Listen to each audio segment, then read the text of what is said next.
Euzu billahi mineşşeytanirracim. Bismillahirrahmanirrahim. Elhamdülillahi rabbil alamin ve salatu vesselamu ala rasulina Muhammedin ve ala alihi ve sahbihi ecmaîn. Amma ba'd. Allah azze ve celle hər bizdən razı olsun. Bu gözəl məclis üçün təşkil edənlərdən, gələnlərdən Allah azze ve celle razı olsun. Amin. Mən əslində başqa bir şeyler hazırlamışdım. Biraz imanı qaldıran və sadəcə bütün suallar, cavablar, əqidəvi mövzular, əhl-i sünnə vəl cəmaa, bidət əhli və s. üzərində olduğu üçün düşündüm ki, mövzunu bu yöndə bir sistematik dərs kimi eləsək, bu bizə daha faydalı olar. Yəni biz bilirik ki, Allah həmd olsun, Rəbbimiz bizi İslam kimi gözəl bir din neməti ilə nemətləndirib və Allah azze ve celle din olaraq İslamdan başqa bir şey qəbul etmir. İnnə dinə indəllahil İslam. Allah qatında tək din İslamdır. Həmçinin başqa bir ayətdə Allah azze ve celle buyurur ki, və mən yəbtəğ qələl İslami dinən fələ yüqbələ minhu və fil axirət minəl xasiri. Kim İslamdan başqa bir dinə meyl edərsə, o ondan qəbul olunmaz və həmin kəs axirət günü xüsranda olar. Yəni biz bilirik ki, Allah azze ve celle qatında tək din İslamdır. İslam özündən sonraki dinlərin hökmlərini iptal edib və Muhammed sallallahu aleyhi və səlləm Rəsulların sonuncusudur və İslam dini də insanlara verilmiş ən gözəl bir nemətdir. Və biz bunu umumi olaraq belə adlandırırıq ki, İslam və Allah azze ve celle Həc surəsində buyurur ki, huvə səmməkumul muslimin, o sizi müsəlmanlar olaraq isimləndirdi. Yəni İslamı qəbul edən, İslamı seçən, İslam üzərinə olanları Allah azze ve celle müsəlmanlar olaraq adlandırıb. Həmçinin Allah azze ve celle Ənam surəsində buyurur ki, və zəlikə umirtu və bizəlikə umirtu, mən bununla əmr olundum, Rəsulunun dili ilə deyir və ənə əvvəl müslimin və mən müsəlmanların ilkiyəm. Yəni görürük ki, Allah azze ve celle İslamı tərif edir, İslamı ancaq din olaraq qəbul edəcəyini söylüyor və həmçinin İslamı qəbul edənləri də müsəlman olaraq isimləndirir. Amma biz hər zaman nə deyirik? İslamın da bəlli meyarları var. Yəni İslamı doğru anlamaq, İslamı başa düşmək üçün bəlli meyarlar var. O meyarlar nədir?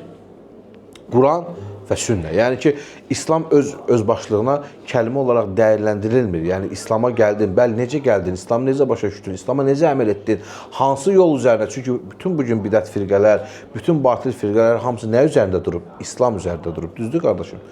Ona görə də biz deyirik ki, İslam iki təməl əsasdan təşkil olunur. Quran, sünnə və o İslamın yaşanması da Quran və sünnənin dili ilə sahabə topluluğuna tabiçiliklə mümkündür. İndi keçək bunun dəlillərinə. Allah Resulü sallallahu aleyhi və səlləm buyurur ki, tərəqtu fikum əmreyn. Sizə iki şeyi tərk edirəm. Lən tədillu mə təməssəktum bihimə. O ikisinə bərk-bərk sarılanlar əsla sapqınlığa, azğınlığa uğramayacaqlar. Kitaballahi və sünnətə nəbiyyi sallallahu aleyhi və səlləm. O iki şey nədir? Allahın kitabı və onun Rəsulunun sallallahu aleyhi və səlləm sünnəsidir. Bu iki təməl əsasdır bizdə. Biz bilirik ki, elmi bundan öyrənməliyik. Tövhid elmi olsun, fiqh elmi olsun, əxlaq olsun. Bütün İslami şərii elmlərin qaynağı, mənbəsi, meyarı Quran və sünnət üzərindədir. Hətta məsəl üçün ərəb dili qrammatika öyrənir. Nə üçün öyrənir bu qrammatikaları? Faydası nədir bu qrammatika öyrənmək? Quran və sünnəti anlaya bilmək üçün. Usul elmləri öyrənirik, alət elmləri deyilir də bunlara. Bunların faydası nədir? Quran və sünnəti daha yaxşı başa düşmək üçün, daha yaxşı öyrənmək və yaşaya bilmək üçün. Yəni həyatın mərkəzində durur da Quran və sünnə. Hər şey bunun üçündür. Və bu da əlbəttə dediyimiz kimi İslam da Quran və sünnə ilə sabit olur. Yenə Allah Resulü sallallahu aleyhi və səlləm sahabə buyurur ki, və'adana Resulullah sallallahu aleyhi və səlləm məv'izətən vəclət minhəl qulub və zərəfət minhəl uyun. Deyir, Allah Resulü sallallahu aleyhi və səlləm elə bir möizə verdi, elə bir vaaz etdi ki, həmin vaazın təsirindən qəlblər titrədi və gözlər yaşla doldu. Qalə fəqulnə ya Rasulallah. Və biz dedik, ey Allahın Rasulü, kəənnə həzihi məv'izəti müvəddi'in fəmədə tə'hədu ileynə. Və biz dedik, ey Allahın Rasulü, sanki bu bir vida xütbəsinə bənzəyir, vida mövzəsinə bənzəyir. Bizə nəyi əmr edirsən, nəyi tövsiyə edirsən, bizə nəyi buraxıb gedirsən? Allah Rasulü sallallahu aleyhi və səlləm buyurur ki, usikum bis-səm'i və ta'a. Sizə eşitməyi və itaat etməyi tövsiyə edirəm. فإنه من يعش منكم بعد فسيرى اختلافا كثيرا فعليكم بسنة وسنة الخلفاء الراشدين المهديين من بعد. Məndən sonra yaşayanlarınız çoxlu ixtilaf görəcəksiniz. Sizə öz sünnətimi və rəşid xəlifələrimin sünnətini buraxıram, tövsiyə edirəm. Təməssəku bihə, ona bərk-bərk yapışın və addu aleyhə bin nəvaciz və ona deyir azı dişlərinizlə tutunun. Tövsiyə elədiyim bu şeylərə azı dişlərinizlə tutunun. Və iyyəkum muhtəsətil umur, sonradan çıxan işlərdən çəkinin. Fə innə kullə bid'atin dalalə, çünki hər bir dalalət sapıqlıqdır. Hər bir dalalət azğınlıqdır. Və baxırıq ki, burada bu iki hədisdə Allah Resulü sallallahu aleyhi və səlləm bizə nəyi buraxır? Quran və sünnəti buraxır. Birinci hədisdə deyirsə Quran və sünnəti buraxıram. İkincisində nə deyir? Mən və rəşidi xəlifələrimin, sahabələrin yollarını göstərir. Çünki sünnətə en gözəl yaşayanlar, sünnəti bilənlər, yaşadanlar, dəvət edənlər Allah Resulü sallallahu aleyhi və səlləm sahabələri idi. Allah azze və cəllə onları Resuluna dost olaraq seçmişdi. Onlar Allah Resulünün sünnətini qorudular, mühafizə elədilər, onu yer üzünə yaydılar. Bu qədər fəzilətlərə sahib oldular. Həmçinin Nəhl surəsi 89-cu ayədə buyurur ki, Allah azze və cəllə və nəzzəlnə aleykəl kitəbə tibyənən likulli şeyin və hudən və rəhmətən və buşrəlil muslimin. Biz deyir sizə açıq, hər şeyi açıqlayıcı olan bir kitab göndərdik və o deyir müsəlmanlar üçün hidayət, rəhmət və bir müjdədir. Yəni Quran-ı Kərim əlhəmdülillah, bəzən deyirlər ki, hər şey Quran-ı Kərimdə yoxdur. Əslində var, sən düzgün anlamırsan. Tabiindən birinə ismini unutmuşam, səhv etmirəmsə İbn Sirin olmalıdır, Allah hamd olsun biləndi. Gəlib soruşurlar ki, Quranda hər şey var? Deyir, bəli var. Deyir, çörək pişirməyin tərifi var Quran? Deyir, var. Deyir, hardadır? Deyir, Allah azze və cəllə nə buyurur? Fəsəlu əhlə zikri in kuntum la ta'lamun. Bilmirsinizsə bilənlərdən soruşun. Get çörək pişirəndən soruş, öyrətsin, Allah bu da sənə tərif. Gördün, var Quranda əslində hər şey. Sən bunu başa düşmürsən. Quran səni nəyə yönləndirir? Allahın kitabı səni Rasuluna itaətə yönləndirir. Namaz qılmağı əmr edir və Rasuluna itaətə yönləndirir. Gedib namaz qılmağın o vaciblərini, şərtlərini, rükunlarını, müstəhəblərini nədə öyrəyirsən? Peyğəmbər sallallahu aleyhi və səlləmin uygulamasında öyrənirsən. Gördün, Quran sana hər şeyi öyrətdi, hər şeyi bildirdi. Yəni sən belə Quranı da düzgün anlamaq lazımdır. Ona görə Allah azze və cəllə buyurur ki, o deyir müsəlmanlar üçün bir hidayət rəhbəri, dosdoğru yol, rəhmət və müjdədir. Həmçinin Quran-ı Kərim əlhəmdülillah qorunmuş bir kitabdır. Necə Allah azze və cəllə buyurur ki, İnnə nəhnu nəzzəlnə zikrə və innə ləhu ləhafizun. Şübhəsiz ki, onu biz endirdik, zikri biz endirdik və onu da biz qoruyacağıq. Və Nisa surəsi 113-cü ayədə Allah azze və cəllə buyurur ki, və ənzəlallahu aleykəl kitəbə vəl hikmə. Allah azze və cəllə sənə kitabı və hikməti nazirlədi. Təfsirlərdə baxırıq ki, o hikmət nədir? Rasulullah sallallahu aleyhi və səlləmin sünnətidir. Necə ki, Allah Rasulü sallallahu aleyhi və səlləm özü deyir ki, Ələ inni əteytul kitəbə və misləhu, mənə kitab və onun misli verildi. Allah Rasulü sallallahu aleyhi və səlləm, o misil nədir? Əlbəttə ki, Rasulullah sallallahu aleyhi və səlləmdən bizə qalan, onunla yaşadığı həyat, sözü, əməli, o sünnəsidir. Həmçinin Allah Rasulü sallallahu aleyhi və səlləm buyurur ki, Aleykum bil cəmaə və iyyəkum vəl fırqa. Sizə cəmaat olmağı tövsiyə edirəm, firqələşməkdən sizi çəkindirirəm. Fə innə şeytanə ma'al vahidi. Şübhəsiz ki, şeytan bir kəslə bərabərdir. Və xva min itnin əb'ad. İki kəsdən daha uzaqdır. Mən ərada buhbuhətəl cənnətə fəliyəlcəmil cəmaə. Kim cənnətin ortasında bir yer istəyirsə, cəmaata iltisam eləsin. Və bizim adımız nədir? Əhl-i sünnə vəl cəmaə. Sadəcə sünnə əhli olmaq yox, sünnət üzərində cəmaatlaşmağı da əmr edir. Bu adın çıxmasının səbəbi budur, əhl-i sünnə vəl cəmaə. Yəni zikrimizin mövzusuna qayıdırıq ki, nədən başladıq?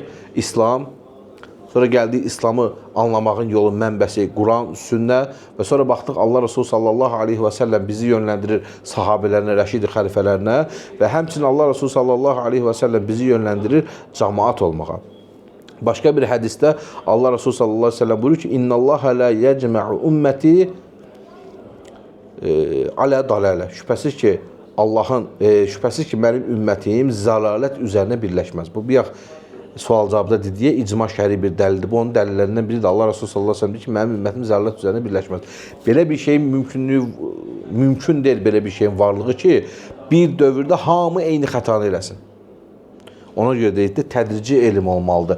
Belə bir şey mümkün deyil. Bu dini başa düşdü Allah Resulü sallallahu aleyhi ve sellem, sahabilər və mən. Və orta o hissə 1400 il heç kim başa düşmüyor. Bu mümkündür. Bu, Quran və sünnətin axışına ziddir. Bu, elmi öyrənməyə ziddir, tədriciliyə ziddir. Bu, həqiqəti tapmağa ziddir. Həqiqəti nə ilə tapırsan? Silsilə ilə tapırsan. Qeyb Allah Resulü sallallahu aleyhi və səlləmə qədər birləşən bir silsilə ilə. Bu silsilədə qopuqluq varsa, artıq həqiqət də aradan itmiş olur.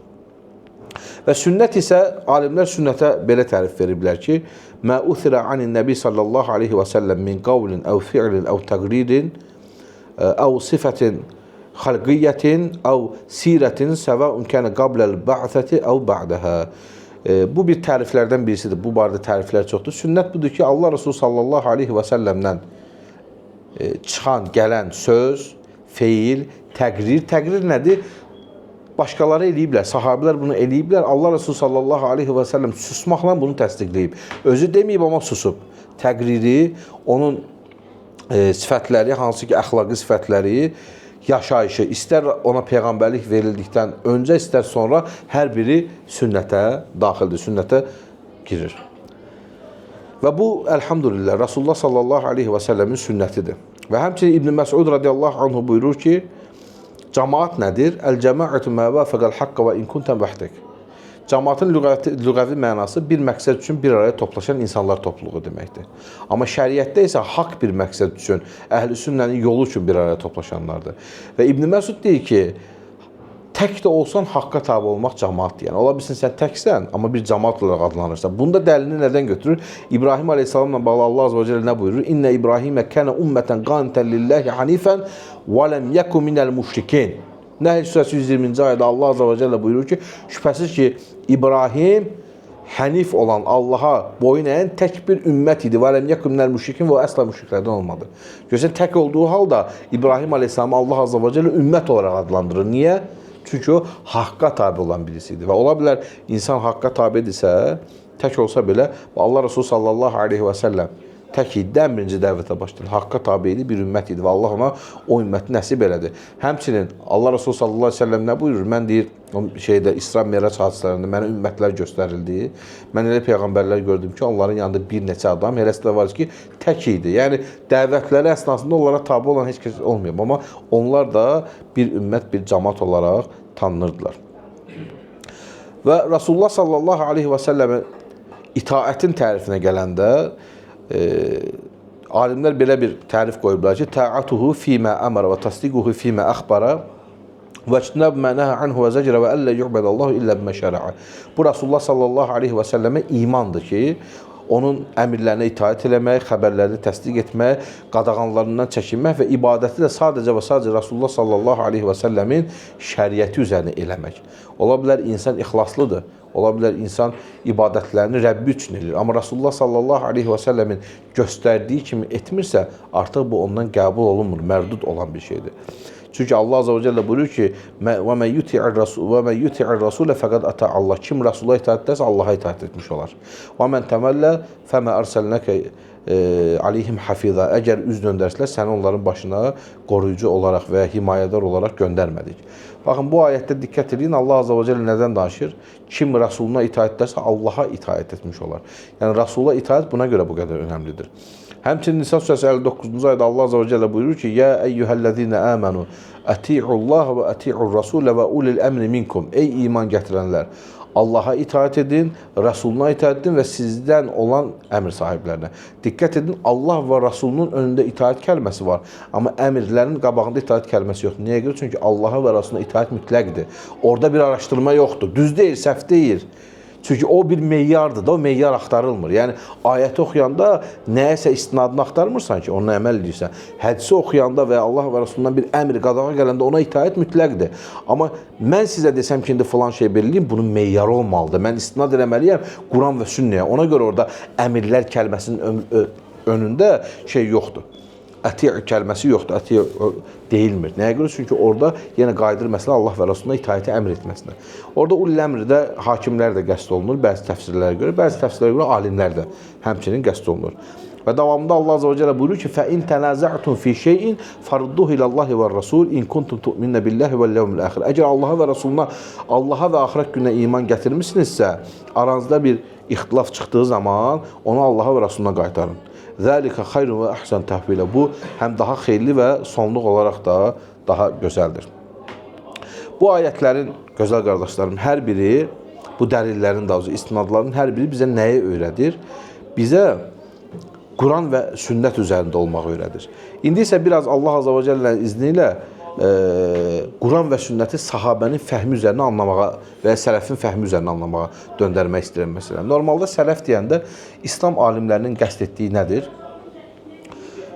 Bəzi təriflərə görə sahabə, bəzi təriflərə görə sahabə və tabiin, bəzi təriflərə görə isə sahabə tabiin və ətba tabiin qəsd olunur. Biz yəni 3 nəsli alalım burada əlbəttə. Çünki hədislərdə də görürük ki, Allah Resulü sallallahu aleyhi və səlləm buyurur ki, xayrun nəsi qarni, thumməl-ləzinə yəlinəhum, thumməl-ləzinə yəlinəhum. İnsanların ən xeyirliləri mənim zamanımda olanlar, sonra onlardan sonra gələnlər, sonra onlardan sonra gələnlər. 3 nəsli vurğuluyur. Başqa bir hədisdə Allah Resulü sallallahu aleyhi və səlləm buyurur ki, usikum bi əshabi, thumməl-ləzinə yəlinəhum, thumməl-ləzinə yəlinəhum. Sizə öz əshabımı tövsiyə edirəm. Sonra onlardan sonra gələnləri, sonra onlardan sonra gələnləri. Görürük ki, Allah Resulü sallallahu aleyhi və səlləm öz əshabına yönləndirir. Niyə? Çünki əshabı bu dini ən gözəl yaşayanlar idi. Və sonra onlardan sonra gələn, sonra onlardan sonra gələn deyərək də digər 2 nəslə diqqət çəkir. Həmçinin ayətlərə baxdığımız zaman Allah Azze ve Celle Nisa surəsində buyurur ki: وَمَنْ يُشَاقِرِ الرَّسُولَ مِنْ بَعْدِ مَا تَبَيَّنَ لَهُ الْهُدَى وَيَتَّبِعْ غَيْرَ سَبِيلِ الْمُؤْمِنِينَ. Kim haqq gözünə apaçıq bəlli olduqdan sonra Allahın Rasuluna qarşı çıxar və möminlərin yolundan ayrılarsa. Görürsünüz, orada bir təhdid var. Təhdid sadəcə Allah Rasuluna qarşı çıxmaq deyil, möminlərin yolundan ayrılmaq. Baxın, o möminlər sahabə nəslidir. Onların yoluna tabi olmaq lazımdır. Həmçinin Allah Azze ve Celle Tövbə surəsində nə buyurur?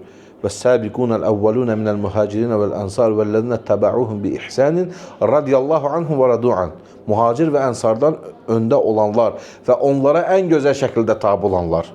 Allah onlardan, onlar da Allahdan razıdır. Görürsünüz, burada həm sahabə nəsli tabi övülür, təriflənir, həm də onlara ən gözəl şəkildə tabi olanlar. Və o tabiçilik var, onun bir zaman sərhəddi yoxdur.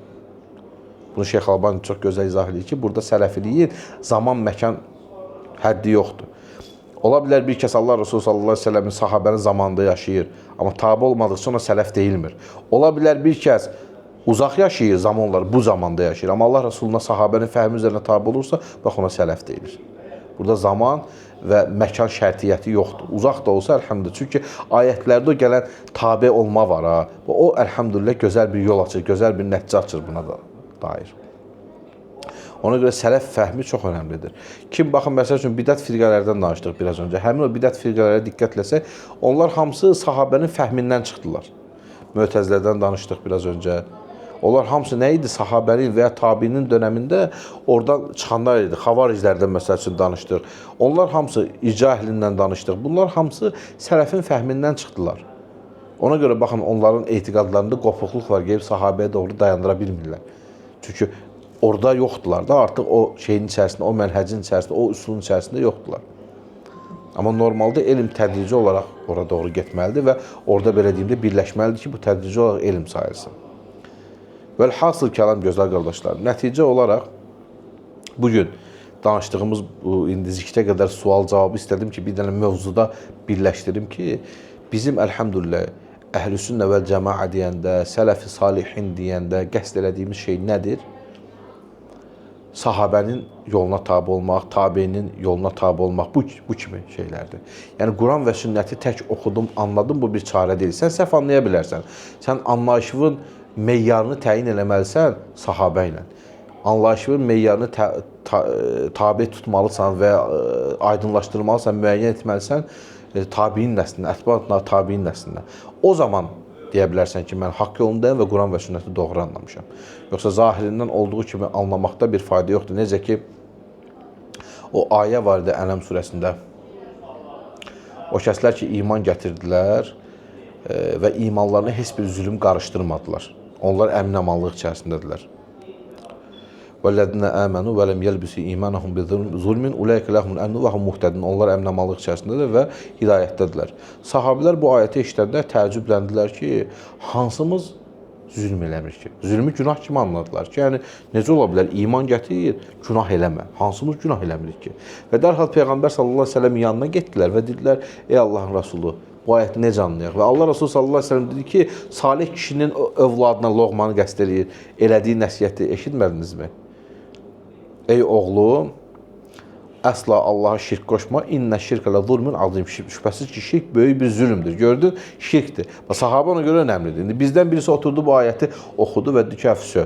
Kim ki şey eləyir, haram eləyir, o kafirdir. Çünki əmin-amanlıq içərisində deyil, o cənnəti qazanmayacaq. Amma bir nəfər də qayıdır, bunu qaytarır sahabə fəhminə. Görür ki, sahabə anlamadı. Getdi Allah Resulü sallallahu aleyhi və səlləmdən soruşdu. Allah Resulü sallallahu aleyhi və səlləm oradakı zülmün şirk olduğunu izah elədi. Onlar da bunu belə anladılar və belə də öyrətdilər bu ümmətə. Gördün necə aydın oldu, necə rahat oldu sahabəyə tabi olma. Biri var, özünü anladın, özünü də özünə zülm elədin və oturub indi günahsızlıqla boğuşursan ki, mən günah eləməyim, kafir olmuyor. O biraz öncə dediyimiz kimi, sonra adam baxır ki, bir yerdən sonra mümkün deyil, tamamilə dini tərk edir, Allah qorusun. Səhv anlayışı, səhv fəhmi ona küfrün yolunu açır. Bir də var ki, qardaş, sahabəyə tabi oldun, əlhəmdülillah. Var da qardaş, nümunədir də bizim üçün. Allah Resulü sallallahu aleyhi ve sellem nədir? Ləqad kənə ləkum fi rasulillahi usvetun hasanatun limə kənə yarcullaha və ləvməl əxirə və zəkərallaha kəthira. Allahı və axirət günü uman və Allahı çoxca zikr edənlərdə Allahın Rasulunda örnəklər var onlar üçün. Var da nümunəmiz Allahın Rasuludur və o nümunəmiz də bizə sahabə nəslini işarə edir. Minəl müminlər ricalu sadaqu mə ahadullah aleyh. Möminlər içərisində elə kişilər var ki, verdikləri vədə sadiq qaldılar. Onlar hər vədə sadiq qaldılar. Cihada sadiq qaldılar, zəkata, sədəqəyə sadiq qaldılar. Onlar la ilahe illallahın tələblərinə sadiq qaldılar, Muhammedur Rasulullahın tələblərinə sadiq qaldılar. Və ona görə də Allah azza və cəllə onları yaşayarkən cənnətlə müjdələdi bəzilərini. Belə kişilər qalıb, mən bunlara tabi olmuram. Neyinlə başqa tabi olacaq adam axtarmağa? O ayətdə necə buyurur? Allah və Rasuluhu əhəqqü ən yurduhu inkənu mümin. Əgər möminsəniz, Allah və Rasulu razı edilməyə daha haqq sahibidir. Allah və Rasulunun da razılığı sahabənin fəhmi ilə anlamaqdır da bu deyildi. Razılıq buradadırsa da Allah və Rasulunu razı eləməyin yolu budursa, mən bir müsəlman kimi bununla Rəbbimi razı edəcəmsə, bununla Muhammed sallallahu aleyhi və səlləmin ümməti ola biləcəmsə, mən niyə qaçıram ki, başqasının razılığına? Ona görə əlhəmdülillah qardaş, usul qoyulub, insan usullarla bir şey öyrənəndə, biləndə, eləyəndə bu onun üçün fayda. Bu hər şeydə belədir, dünyəvi elmdə də belədir. Qardaş, 2 üstə gəl 2 4-dür də bunun bir usulu qoyulub, tərtibi qoyulub, düzdür. Bir adam otursun, baş sındırsın ki, ayda niyə 4-dür? Bunu niyə biz 5 eləmədik, 3 yarım eləmədik, 4,2 eləmədik? Lüzumsuz bir şeydir. Bax, dində həddi aşmaq mı deyim, dində şey olmaq mı deyim, o boş-boş işlərlə məşğul olmaqla, bu dünyəvi elmdə də belədir. Prosta əfsuslar olsun ki, dünyəvi elmdə heç kim bunu eləmir. Hamı qəbullanır ki, 2 üstə gəl 2 4-dür. Amma dini elm gələndə hamı olur aslan. Kapılan Türklər demiş. Yəni bilir, hamı olur bilir kişi. O Türklərin bir sözü var. Adətən bilir kişi raporunda belə oldu. Yəni o bilir kişi kimdir bilinmir. Ortalıqda yoxdur. Amma bunun bir hesabatı var. Bu düzgün bir şey verir. Bu dünyəvi elmlər də hamı şirkətlərdə işləyirik də. Normalda şirkətdə bizim işimizin fəaliyyətinin əsli nədən ibarətdir? Müştəri məmnuniyyətindən ibarətdir. Müştəri məmnuniyyət üçün pulu qazanırsan, niyə müştərini məmnun edirsən? O da səni qazandırır da. O müştəri məmnuniyyətinin də standarta görə bir əsli var da. Bunu qoyublar ki, müştəri belə məmnun olur. Heç kim bilməsə müştəri necə məmnun ediləcək, kim onu necə məmnun edə bilər? Yəni bunun əslinə qayıtmasan, müştərini məmnun eləmənin qaydalarına qayıtmasan, usullarına qayıtmasan məmnun eləyə bilmirsən də. Qaydanda rahatçılıq olur. Bu qədər bəsit də, yığırsan bütün əməliyyatçıları, rəhbərləri, müştərini məmnun edə biləcək işçiləri, göndərirsən ISO 9001 standartına, öyrənir müştərini necə məmnun edir, yoxsa qutardı, getdilər, qutardı. Şəri elmdə belədir, qardaş, öyrənirsən, tabi olursan, usullarını bilirsən, özün üçün dini yaşamağa rahatlaşdırırsan.